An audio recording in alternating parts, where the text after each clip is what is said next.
Ուղղակի շատ հետաքրքիր ու հեգնական է, որ որքան շատ են ռուսները մեզ դավում, այնքան ավելի շատ է մեր հայրենակիցների մի հատվածի մոտ ամրապնդում այն նույն տեսակետը, որ ռուսները մեր դաշնակիցն են ու առանց ռուսների թուրքերը մեզ կոչնչացնեն։ Հեգնական է, որովհետև հենց ռուսների վարած քաղաքականության պատճառով է տարածվել այն ողորմելի ստրկամիտ ու հայտնի ասույթը, կամ ռուսի սապոկը կամ թուրքի յաթաղանը։ Սակայն իրականությունն այն է, որ ռուսի սապոկին դիմելով մենք ավելի ենք մոտեցել թուրքի յաթաղանին։ Մեր շարժման դիրքորոշումը այս հարցում, որը պետք է լինի ամեն հայ ազգայնականի դիրքորոշումը շատ պարզ է։ Ոչ թուրքի արենոտ յաթաղանը, ոչ էլ ռուսի կեղտոտ սապոկը, միայն անկախ միացյալ ու հզոր Հայաստանը։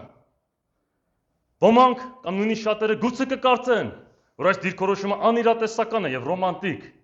բայց մենք տեսանք, թե վերջին 30 տարում դավաճանյո բոլշևիկների ու նոյեմբերյան հանցագործների իրատես ու պրագմատիկ մոտեցումները մեզ ինչ օրին հասցրին։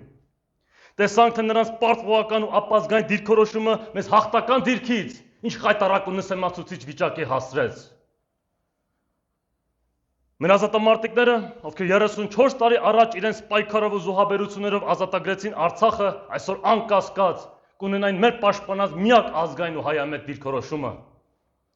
Իրականում մեր ասած ամենաիրական ու ողջամիտ դիրքորոշումն է մի փոքրաթիվ ազգի համար, որն ուզում է պահպանել ու զարգացնել իր անկախ պետականությունը այս անգութ աշխարհում։ Այս ամենը սկսեցի կամաց լավ գիտակցել պատերազմից վերադառնալուց ամիսներ անց եւ հատկապես 2021 թվականի խայտառակ ընտրություններից հետո։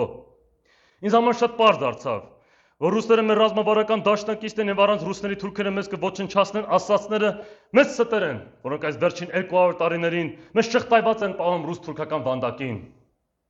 Այդ ռուս-թուրքական դաշինքը կամ համագործակցությունը ամեն ինչ անում է, որ հայոց ազատատենչ արծիվը շարունակի մնալ այդ վանդակի մեջ, չթողնելով թևերը բացել դուրս գալ եւ ազատվել այս ստրկական վիճակից։